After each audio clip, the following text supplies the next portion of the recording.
પોરબંદરની સિવિલ હોસ્પિટલમાં તાજેતરમાં જ 4 શખ્સોએ ડોક્ટર અને સ્ટાફ ઉપર હુમલો કર્યો હતો. એ સિવાય અવારનવાર મોબાઈલ અને પાકીટની ચોરી સહિતના બનાવ પણ અહીં બનતા રહે છે. આથી પોલીસ દ્વારા હોસ્પિટલનું સરપ્રાઇઝ ચેકિંગ હાથ ધરવામાં આવ્યું હતું. પોરબંદરની સરકારી હોસ્પિટલમાં શનિવારે મોડી રાત્રે 4 શખ્સોએ ડોક્ટર અને સ્ટાફ ઉપર હુમલો કર્યો હતો. એ સિવાય પણ હોસ્પિટલમાં આવારા તત્વોનો ત્રાસ હોવાની ફરિયાદો ઉઠી હતી અને કેટલાક તત્વો દિવસ અને રાત પડ્યા પાથર્યા રહેતા હોવાની પણ ફરિયાદ ઉઠી હતી. એ સિવાય વિવિધ વોર્ડમાંથી દર્દીઓ અને તેમના સ્વજનોના પાકીટ અને મોબાઈલ ચોરીના પણ અનેક બનાવ બન્યા છે.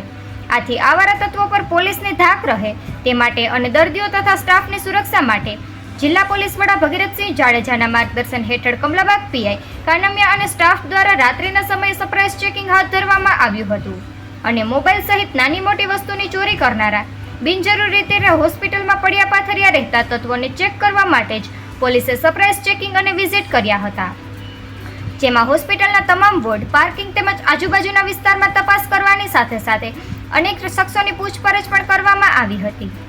પોલીસ દ્વારા ક્યારેક આ રીતે સરપ્રાઇઝ ચેકિંગ કરવામાં આવે તેના બદલે નિયમિત રીતે પેટ્રોલિંગ કરવામાં આવે તે ઇચ્છનીય છે. તો જ લુખ્ખા તત્વોને પોલીસનો ભય રહેશે અને હોસ્પિટલની અંદર તેમની દાદાગીરી ઉપર બ્રેક લગાવી શકાશે તેવું જાણવા મળે છે. નિપુલ પોપટ, પોરબંદર ટાઈમ્સ.